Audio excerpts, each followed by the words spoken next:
एक रात की भयानक सच्चाई वह एक अंधेरी और तूफानी रात थी। बारिश की तेज बौछारें खिड़कियों पर लगातार बज रही थी। वह लड़की जिसकी उम्र मुश्किल से 20 साल थी, पहली बार घर पर अकेली थी। उसके माता पिता किसी पारिवारिक काम से शहर से बाहर गए। उनके कहने पर वह घर में रहने के लिए राजी हो गई, क्योंकि उसके साथ उसका वफादार कुत्ता ब्रूनो था। रात के खाने के बाद उसने टीवी चालू किया और एक चौंकाने वाली खबर देखी। शहर में एक सीरियल किलर खुलेआम घूम रहा था, जिसने हाल ही में 3 लोगों की बेरहमी से हत्या कर दी थी। लड़की ने घबराकर सभी दरवाजे और खिड़कियां बंद कर दी, लेकिन मुख्य दरवाजा, जो थोड़ा पुराना और ढीला था, ठीक से लॉक नहीं हो पाया। उसने सोचा, ब्रूनो तो है ही, और बेडरूम में जाकर सोने की कोशिश की। आधी रात को उसे किसी तरल के टपकने की आवाज सुनाई दी। उसकी नींद टूट गई।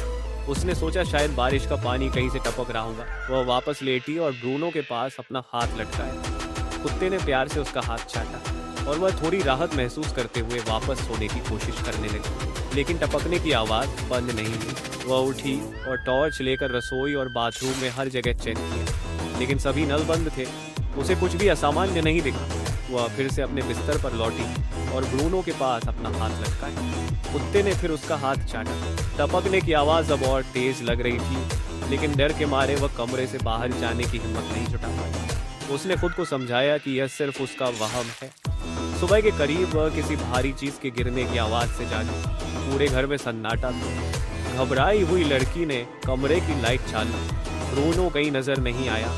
डरते डरते उसने अलमारी का दरवाजा खोला। उसके होश उड़ गए। वहाँ उसका प्यारा ब्रूनो मरा हुआ उल्टा लटका हुआ था। उसकी गर्दन से खून अब भी टपक रहा था। खून की बूंदें जमीन पर गहरी लाल धब्बे बना रही थी। अलमारी के दरवाजे के अंदर एक अजीब सा संदेश खून से लिखा हुआ था। उसने उलटकर देखा तो बेड के नीचे से एक लंबा अंधेरा साया धीरे धीरे रेंगते हुए बाहर आया। उसका चेहरा विकृत था, उसकी आंखें चमक रही थी और उसके हाथ में एक धारदार चाकू था।